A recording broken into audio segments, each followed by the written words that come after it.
And I'm Tom Bradley. And we're out here at Archview Motocross Park just outside St. Louis. It's a big weekend out here at Archview. We're out here for the Loretta Lynn's Area Qualifier. Coming up next.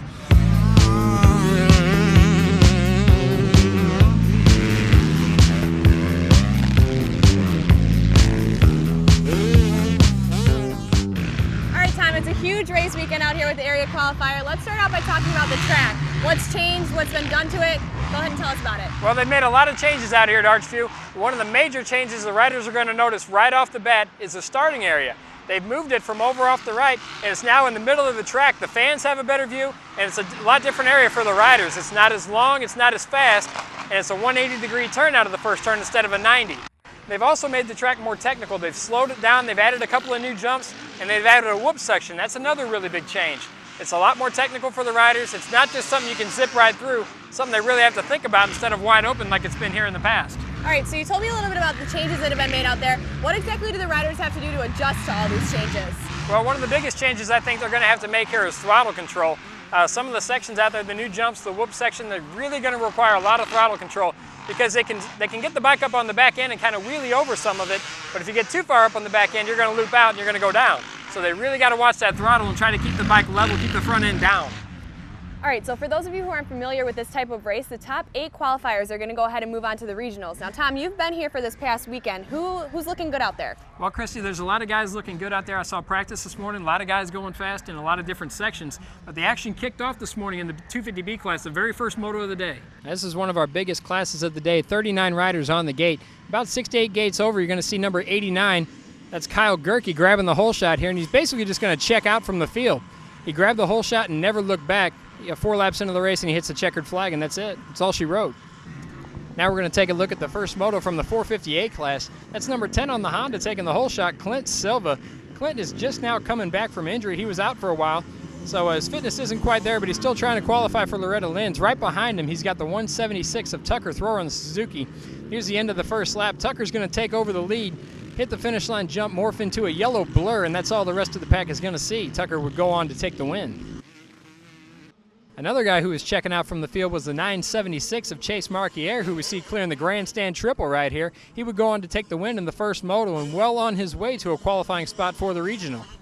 One thing's for sure is the changes in the track definitely lived up to their billing, because we've seen all kinds of side-by-side racing like this battle here in the 250A class, moto number 1. 3-way battle between Nick Click, Justin Easton, and Tucker Thrower. Justin has the lead. Nick trying to get around him. He will eventually, but it's Tucker Thrower who's going to end up passing both riders and win the battle and take the moto win. Here's a good look at the new whoop section they just put in a week ago. Really creates some good passing opportunities for the riders. As you can see, they're going 3 and 4 bikes wide. Plenty of places to go, no reason to follow, so plenty of opportunities to pass as they head into the wood section. All right, Tom, you told us a little bit about the riders that are looking good out there. Let's say they qualify and make it to the regionals. What exactly do you think they need to do to prepare? Well, between now and the regionals, a lot of these riders are going to have a month or 2 break, so they're going to want to focus on the fundamentals of their riding techniques and make sure they've got all the basic skills down, cornering, starting, jumping, all that kind of stuff, so they don't choke on something that they shouldn't choke on at the regional. And also they're going to want to focus on safety. Whenever they go riding, you got to be fast and you got to hone your skills, but you want to be safe so you make it through the regional to make it to the amateur nationals at Loretta Lynn's. All right, and that concludes our race coverage out at Archview today. We're just going to take a minute to look ahead and see what's coming up in May on MXP TV. On May 9th, Tom and I will be at Lincoln Trail Motorsports in Casey, Illinois. Then on May 22nd, there's an MXP TV rider profile at the South Fort Dirt Riders Club in Taylorville, Illinois. The following day, the 23rd, we will be covering race action at South Fork, and that will wrap up our Midwest coverage for the month. Now moving over to the Northeast region, we're going to include the April date. On April 25th, MXP TV is covering the second round of the District 6 Ultimate Series in Berwick, Pennsylvania. The next weekend is round 3 of the Ultimate Series, and MXP TV will be at Hurricane Hill Sports Center in Clifford, Pennsylvania. Then our Mama coverage continues on May 8th and 9th at the Tomahawk MX Park in Hedgeville, West Virginia. All right, well, that sounds like a great schedule, so riders and fans alike, don't forget St. Louis Supercross at the Edward Jones Dome on April 17th, and Archview Motocross Park is going to be open the Sunday after, so come on out. You never know who you might see. And remember, if you want a rider profile video, shoot us an email at info@mxptv.com. Well, that wraps up our race coverage here from Archview Motocross Park. We'll see you at Lincoln Trail Motorsports next month. See you there.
I'll never have enough, never have enough.